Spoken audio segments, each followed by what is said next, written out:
En la antigua Iberia, mucho antes de que Roma pusiera sus ojos en estas tierras, los pueblos íberos caminaban acompañados por unos aliados silenciosos pero imprescindibles: sus perros. No eran simples animales, eran guardianes, compañeros de caza y símbolos de respeto y poder. En las laderas montañosas, entre encinas y matorrales, estos perros seguían el rastro del jabalí y del ciervo con una fiereza que asombraba incluso a los cronistas extranjeros.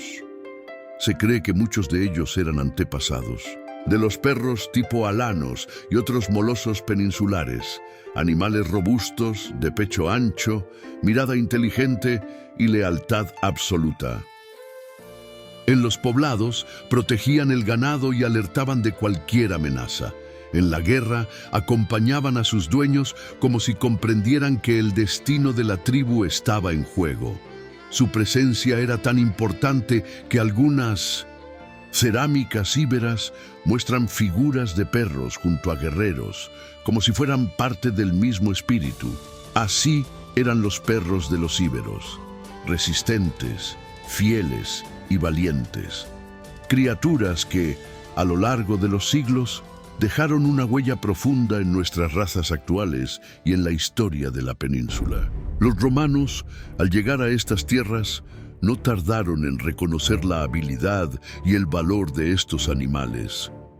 Escribas y cronistas romanos dejaron constancia de la fuerza y la inteligencia de estos perros, admirando su capacidad para rastrear, cuidar y, en ocasiones, incluso participar en combates. Se convirtieron en símbolos de lealtad y coraje, y sus características sirvieron de inspiración para las futuras razas que nacerían en la península y que hoy reconocemos en linajes como el dogo español o el mastín. La relación entre los romanos y los perros de Hispania no era solo utilitaria, era un vínculo que combinaba respeto, admiración y necesidad. Un vínculo que marcaría la historia de los canes en Reino Romano. La realidad es que hay evidencia de que los perros del mundo romano, incluyendo los de la península ibérica, formaron parte de un conjunto diverso dentro del imperio y que hubo una domesticación, selección y transporte de perros por parte de los romanos. Pero no sabemos con certeza histórica que haya documentos clásicos que declaren Roma llevó perros de Hispania a todo el imperio, como un proceso sistemático. Aún así, se pueden hilvanar hipótesis fundadas más datos arqueológicos y genético. Hoy sabemos, gracias a estudios arqueológicos y genéticos, que los perros de época romana en Hispania no pertenecían a un solo tipo. Había ejemplares de tamaños muy diferentes, desde razas pequeñas hasta perros de gran porte. Los restos óseos recuperados en varias zonas de la península, junto con análisis de ADN mitocondrial, muestran que ya entonces existían al menos dos grandes líneas maternas, clades, que perduran en muchos perros actuales. Este hecho sugiere que los humanos, incluyendo los romanos, practicaban la cría selectiva, favoreciendo diversidad de morfologías adaptadas a distintas funciones: caza, compañía, guarda, etc. Aunque no tenemos un tratado romano conservado que diga estos perros íberos fueron llevados a todo el territorio del Imperio Romano, la evidencia de comercio, transportes y movilidad humana del imperio permite suponer que algunos ejemplares se movieron con sus dueños o fueron intercambiados como parte del intercambio cultural y de bienes. Por su parte, los autores clásicos del mundo romano muestran admiración por los perros, destacando su fidelidad, utilidad en la caza, guardia o compañía. Por ejemplo, el escritor y naturalista Plinio el Viejo los menciona en su obra enciclopédica Historia Natural, como ejemplo de la variedad de perros usados en el mundo romano. Lo que implica que si algunos de esos perros provenían de Hispania, podían circular libremente por todo el imperio. Además, recientes hallazgos arqueológicos en las antiguas provincias romanas muestran que ya existían perros miniatura en ciudades del sur de Hispania hace más de 2000 años, confirmando que los romanos apreciaban también perros de compañía pequeños y no solo perros de trabajo. Sobre razas antiguas, herencia y difusión, uno de los perros históricos ibéricos es el perro de punta español, una forma primitiva de braco o sabueso.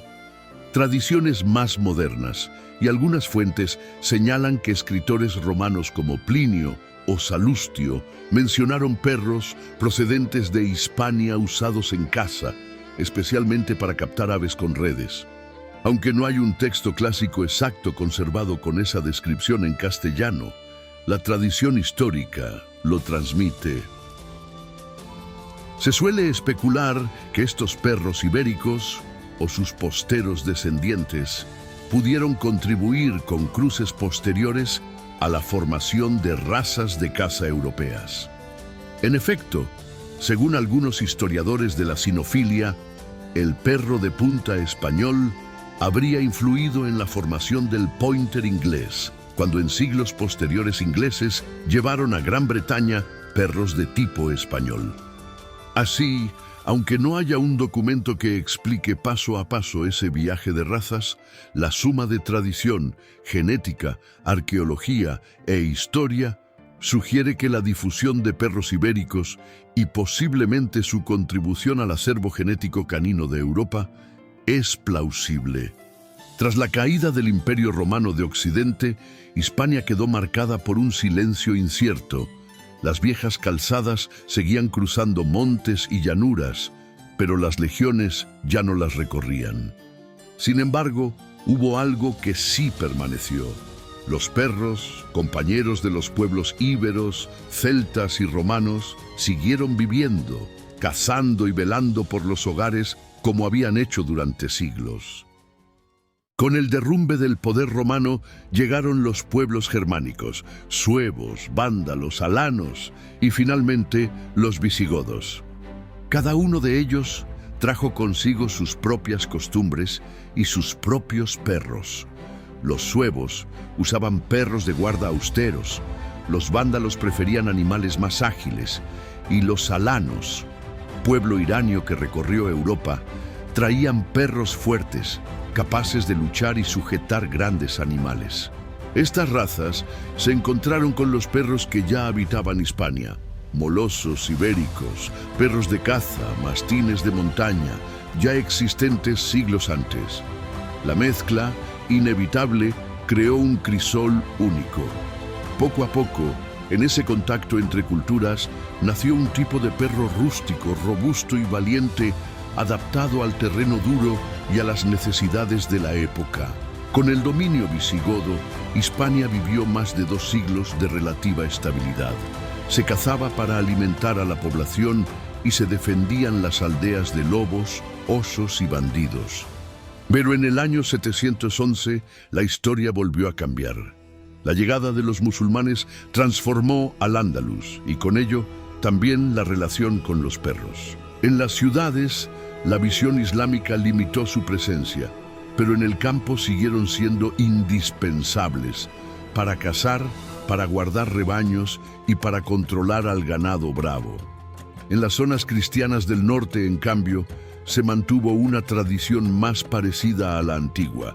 Perros grandes, recios, preparados para las guerras fronterizas y para la defensa de los caminos.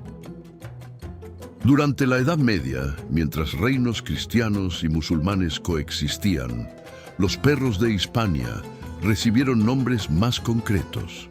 Aparecen los alani, los mastines, los perros de presa y los perros de agarre usados por nobles, pastores y soldados. Cuando los reyes católicos culminaron la Reconquista en 1492 y el estandarte de Castilla ondeó sobre Granada, no solo cambió el destino de la península, también cambió la historia de los perros españoles. En aquellos años turbulentos, donde cristianos y musulmanes se disputaban cada palmo de tierra, los reinos hispanos contaban con un aliado silencioso, poderoso y leal. Los perros de presa de la península eran animales rudos, criados para soportar largas jornadas, para guardar ganado, para acompañar a los caballeros en las campañas y para enfrentarse sin temblar a un jabalí, a un toro bravo o a un enemigo en el campo de batalla. Muchos cronistas describen a estos perros como alani, alano españoles o simplemente perros de guerra. Fuertes, ágiles, cabezones, con un instinto casi militar. Cuando los últimos reductos nazaríes caían, estos perros ya formaban parte de los ejércitos castellanos, actuando como guardianes de campamentos, rastreadores y protectores de suministros. En el silencio de la noche, cuando la tensión podía cortarse, eran ellos los que escuchaban primero, ellos los que avisaban, ellos los que cargaban si el enemigo se acercaba demasiado. Pero la historia de los perros ibéricos no termina en Granada. Apenas unos meses después comenzaba otra aventura, el descubrimiento del Nuevo Mundo. Los conquistadores, al embarcar hacia América, sabían que necesitaban fuerza, disciplina y coraje. Y lo sabían muy bien. Sin perros, muchos de ellos no regresarían. Por eso, llevaron con ellos a los mejores ejemplares de perros de guerra de la península.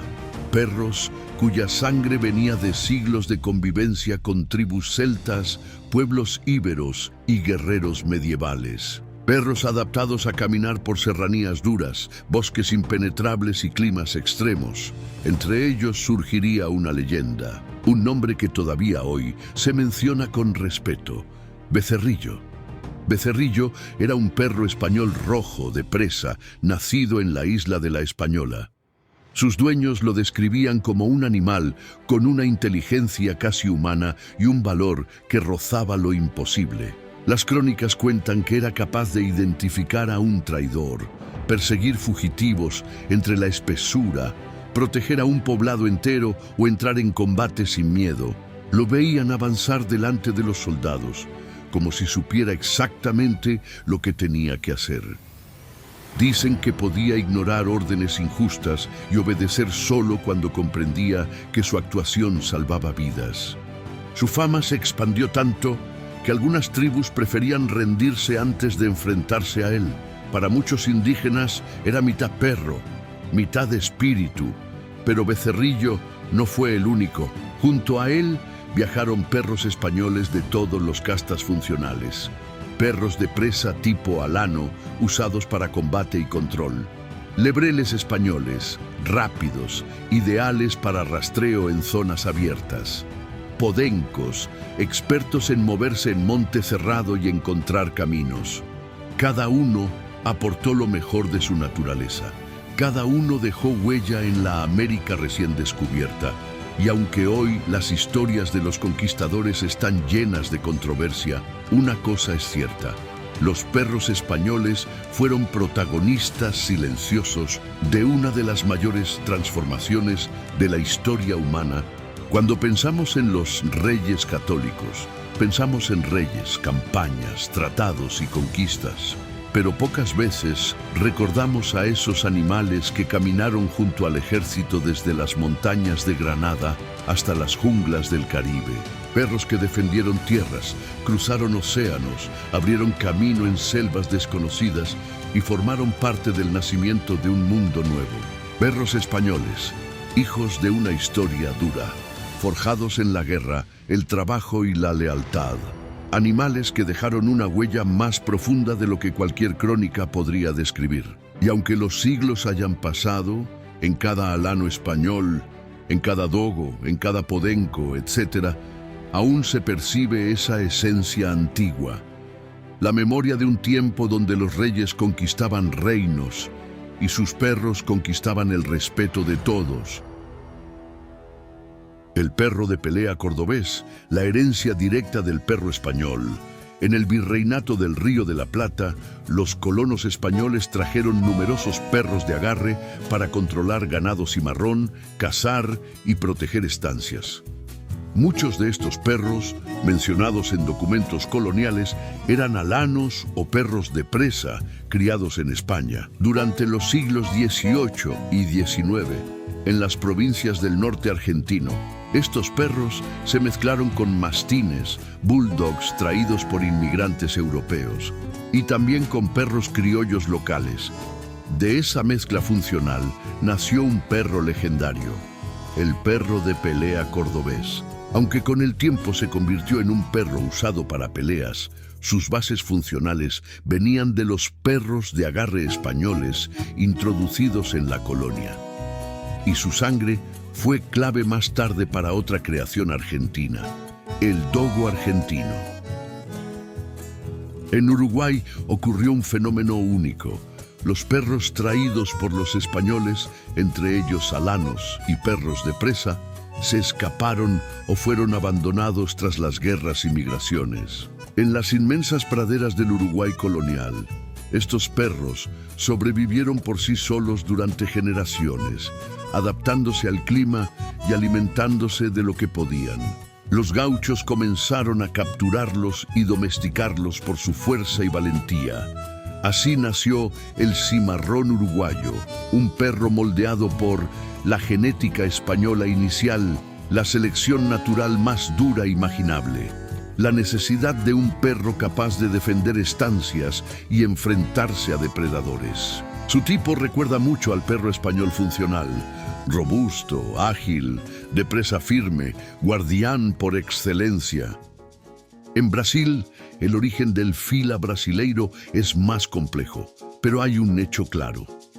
Los colonos portugueses introdujeron perros rústicos de presa y ganado que compartían un tronco antiguo muy similar al del alano español, porque Portugal y España durante siglos compartieron territorio, cultura, intercambios ganaderos, tipos de perros parecidos, caes de fila, perros de presa, alanos, mastines rústicos. Los primeros caes de fila portugueses, usados para sujetar reses y proteger propiedades, tenían funciones casi idénticas a las de los alanos.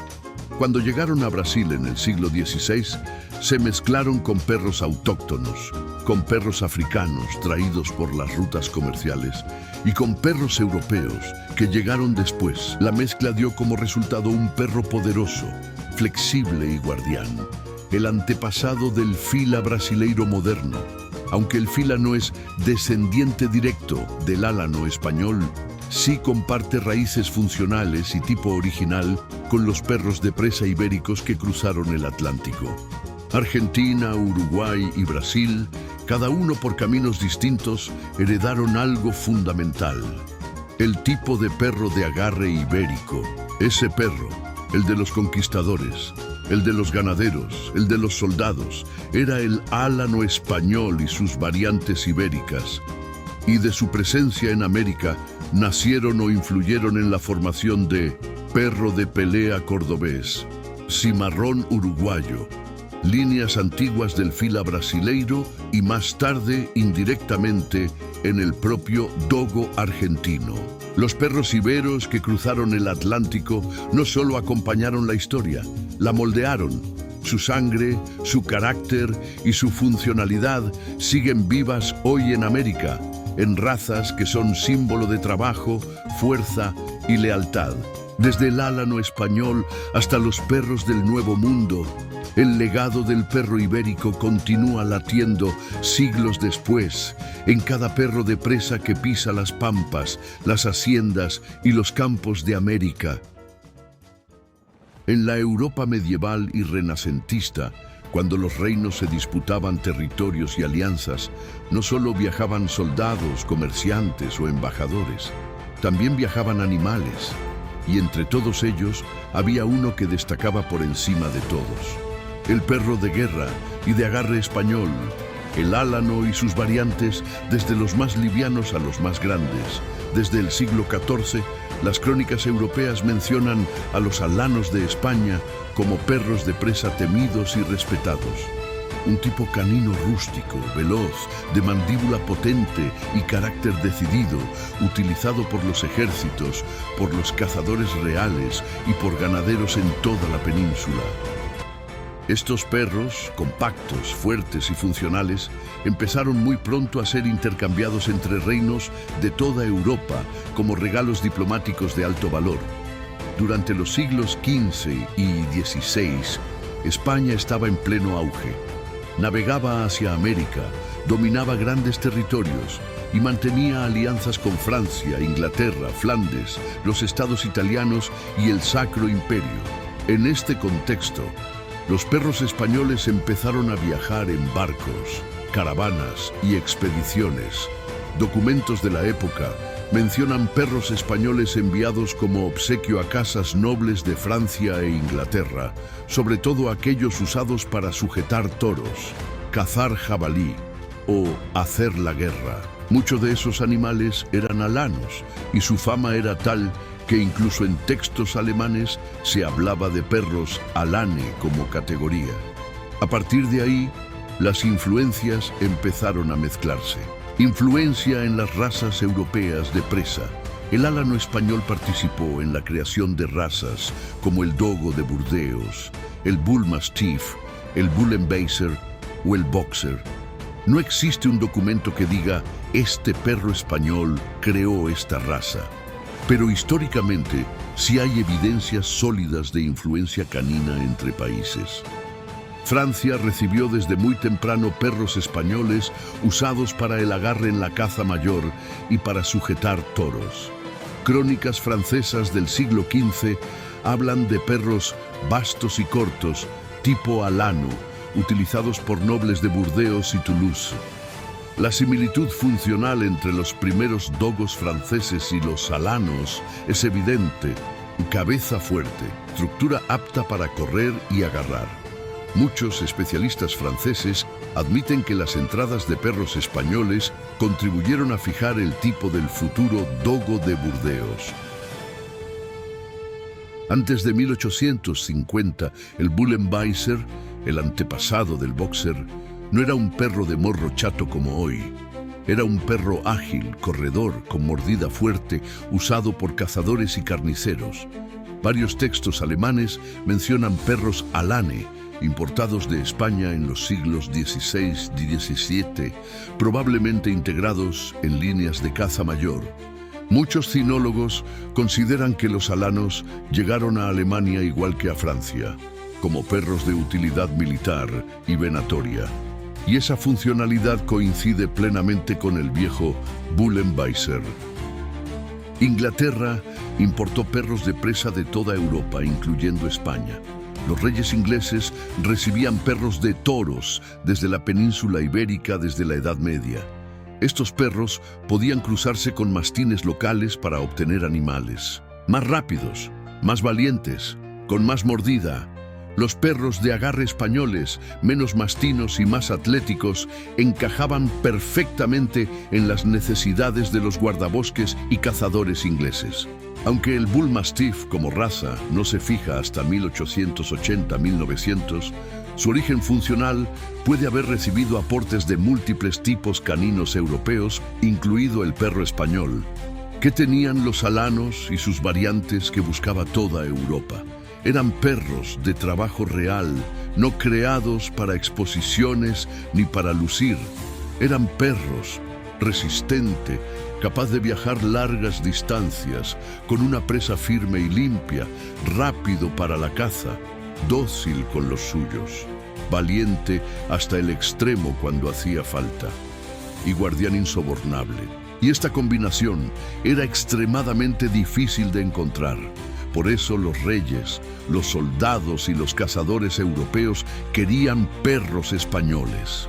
Y por eso su sangre terminó mezclándose, directa o indirectamente, con muchos linajes que acabarían dando lugar a las grandes razas de presa actuales. Una información que a lo largo de las décadas se fue omitiendo por un interés de mérito, pero que gracias a algunos documentos escritos se puede demostrar la influencia de estos perros presas españoles por muchos países europeos, dejando constancia de la verdad absoluta. A partir del siglo XVIII, el alano español comienza un proceso lento de desaparición. No se trata de un hecho puntual, sino de una suma de cambios sociales, económicos y culturales que afectan directamente a su utilidad. Durante siglos, el alano había sido empleado en la sujeción de ganado bravo, la caza mayor y tareas vinculadas a la guerra. Sin embargo, a partir de 1800, estas funciones empiezan a reducirse. Uno de los factores principales es la transformación del ganado. Con el paso del tiempo, la ganadería se orienta hacia animales más dóciles y manejables.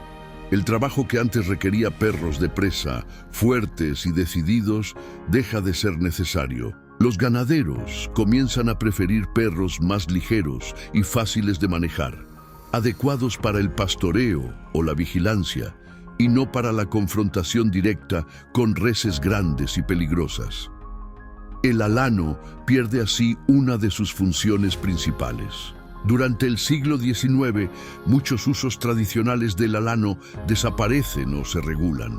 Los espectáculos populares con toros, en los que el alano había tenido un papel histórico, empiezan a ser prohibidos o limitados. En torno a 1880, varias de estas prácticas dejan de permitirse oficialmente.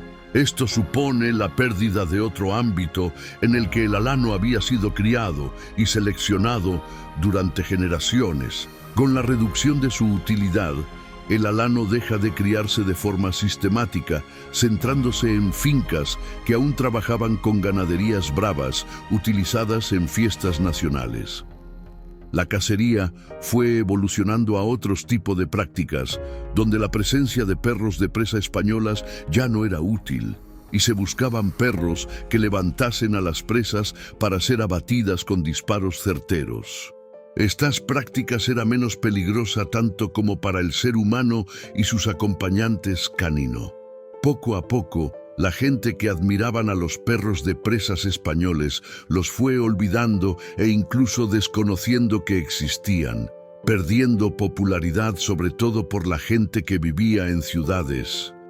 A comienzos del siglo XX, España inicia un proceso progresivo de industrialización y urbanización, especialmente visible entre 1900 y 1930. Aunque el país sigue siendo mayoritariamente rural, las ciudades crecen, el trabajo agrícola pierde peso y muchas prácticas tradicionales comienzan a abandonarse. Este cambio afecta directamente al mundo rural y a los perros de trabajo.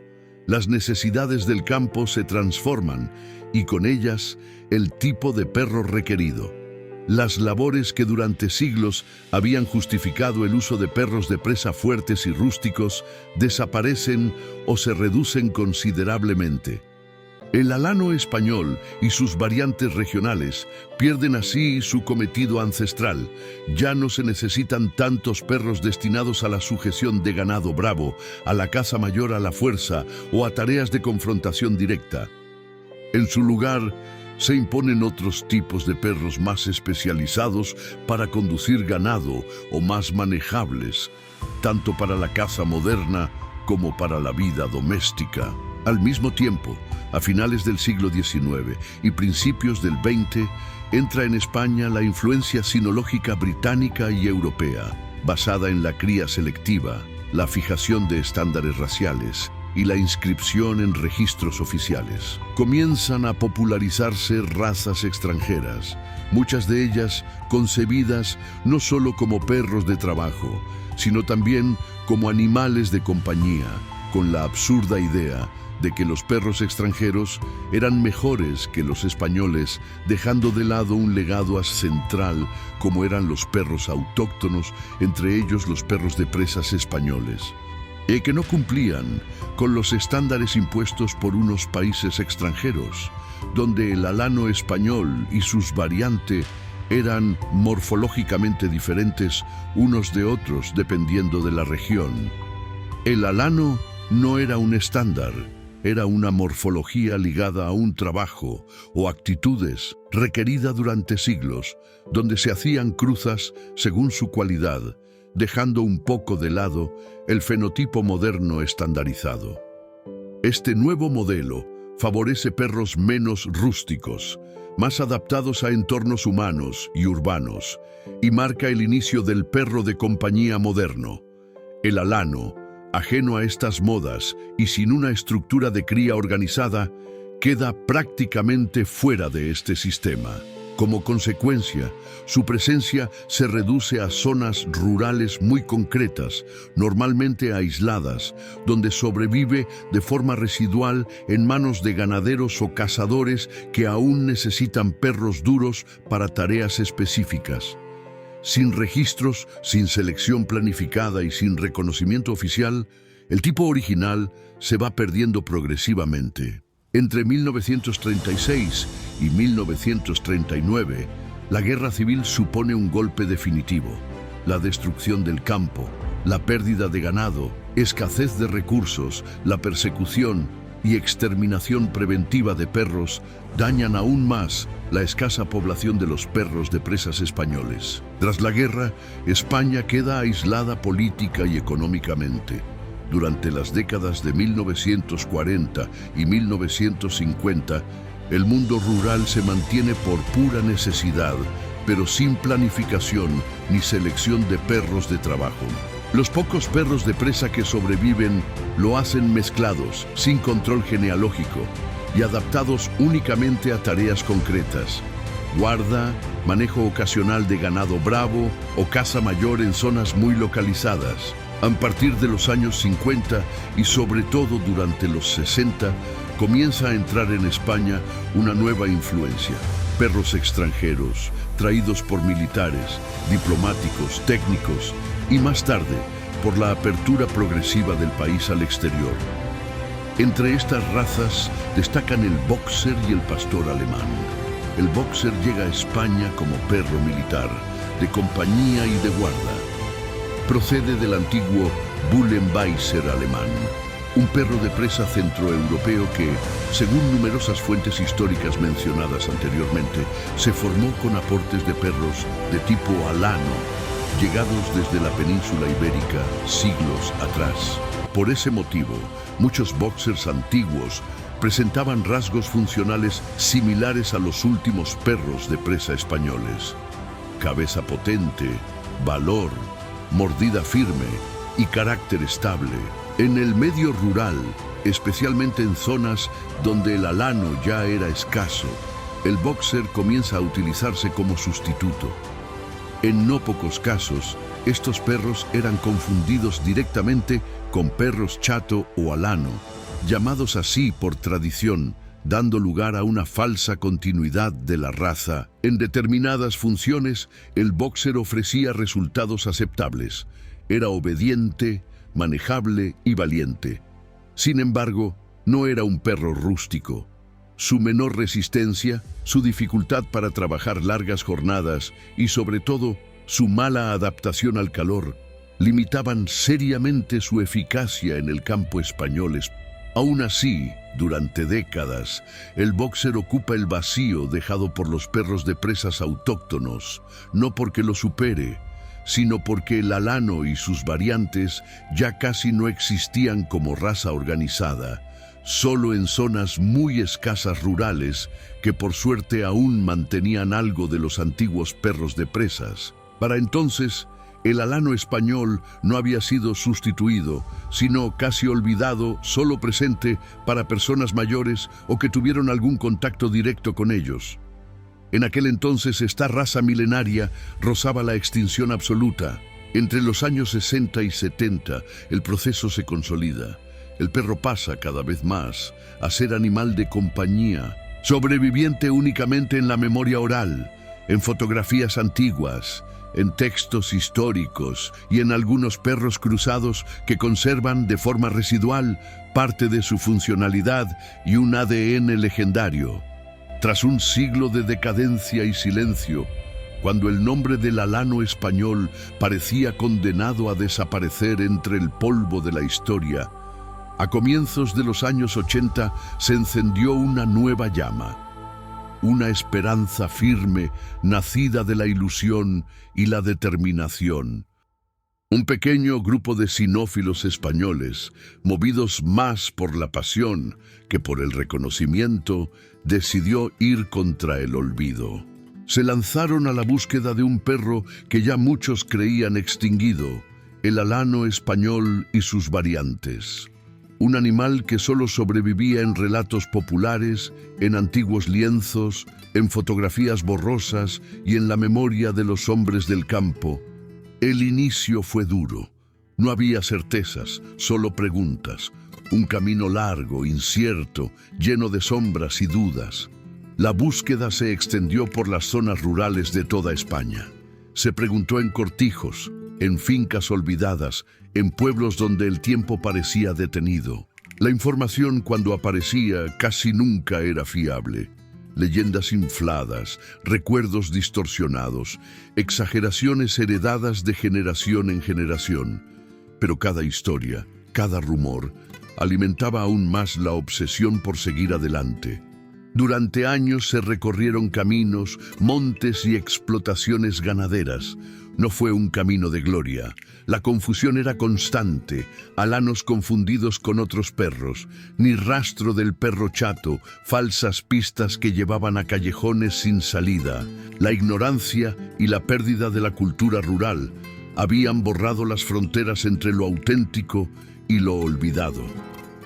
Y entonces, el rumbo cambió. La búsqueda condujo al norte, a una tierra dura y ancestral, a las Encartaciones, al oeste de Vizcaya, en la frontera con Cantabria y muy cerca de Castilla y León. Una comarca marcada por el trabajo, la montaña y el ganado, donde la funcionalidad siempre estuvo por encima de la estética. Allí, contra todo pronóstico, la leyenda dejó de ser un mito. Ante los ojos de aquellos pioneros apareció un perro rústico, poderoso y equilibrado. Un animal que no había sido moldeado por modas ni por estándares modernos, sino por el trabajo diario y la supervivencia. En su sangre aún latía el antiguo alano español, mezclado con perros pastores locales, forjados durante siglos en los mismos montes, herederos directos de los viejos perros íberos. No era un vestigio, era una continuidad viva, llamada villano de las Encartaciones. Los perros encontrados no formaban una raza homogénea, presentaban morfologías muy distintas, resultado de décadas de cruces funcionales sin control selectivo. Algunos eran más ligeros, otros más pesados, otros braquicéfalo, etc. Se eligen los ejemplares que más se aproximaban al alano de un estándar futuro.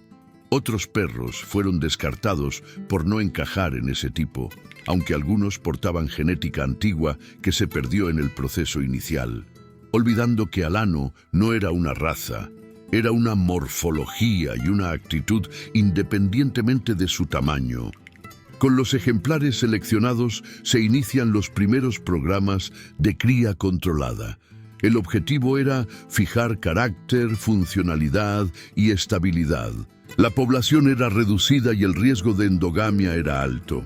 Entre finales de los 90 y comienzos de los 2000, algunos criadores optaron por refrescar sangre recurriendo a perros de presa modernos que, directa o indirectamente, compartían un origen común con el antiguo alano y prácticamente no fue documentada. Estas decisiones fueron controvertidas y generaron debate dentro del propio proceso de recuperación. Paralelamente, se trabajó en la definición oficial de la raza. Se elaboró un patrón racial y se establecieron registros de cría para dar continuidad al proyecto. En 2004, el Estado español reconoce oficialmente al alano español como raza canina nacional. Ese reconocimiento marca un punto de inflexión. El alano deja de ser un perro recuperado de forma informal y pasa a estar protegido por un marco legal y normativo. Desde 2005 en adelante, el alano español comienza a consolidarse como raza funcional. Se emplea de nuevo en manejo de ganado, caza mayor y guarda. La cría se orienta a mantener equilibrio, resistencia y carácter estable, evitando desviaciones extremas. El alano actual no es una copia exacta del perro histórico. Es el resultado de un proceso de recuperación complejo, con aciertos y errores, pero conserva los rasgos esenciales que definieron al alano durante siglos.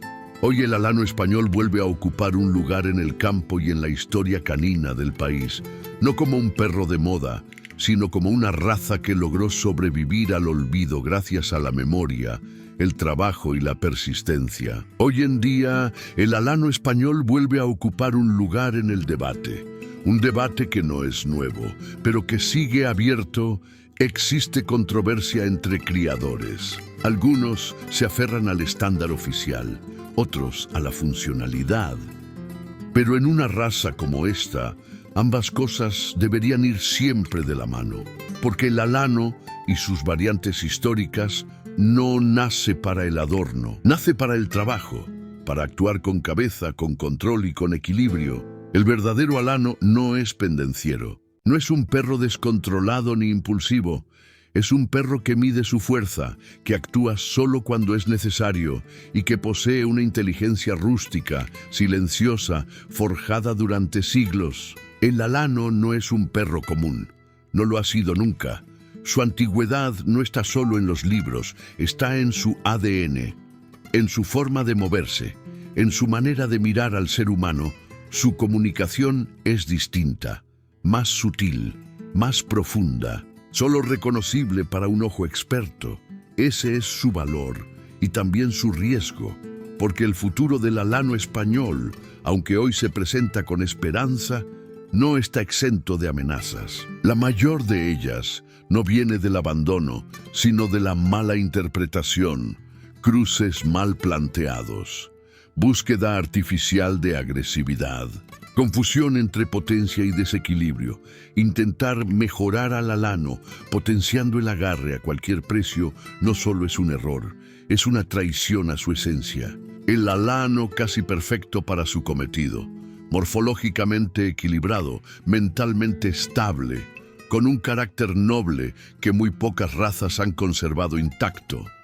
Modificar eso es volver a poner en peligro lo que el tiempo consiguió depurar, porque el alano español no es una invención moderna, es el resultado de un largo proceso histórico.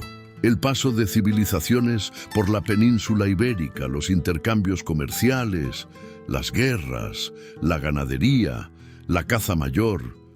Y aún hoy, ese legado sigue latiendo en la sangre del Cadebú, del presa canario, del cimarrón uruguayo, del dogo argentino, del fila brasileño, del bull mastiff, de los bulldogs británicos, del boxer, del cane corso, del dogo de Burdeos y la mayoría de los grandes perros de presa del mundo. Todos ellos son herederos de un mismo origen profundo.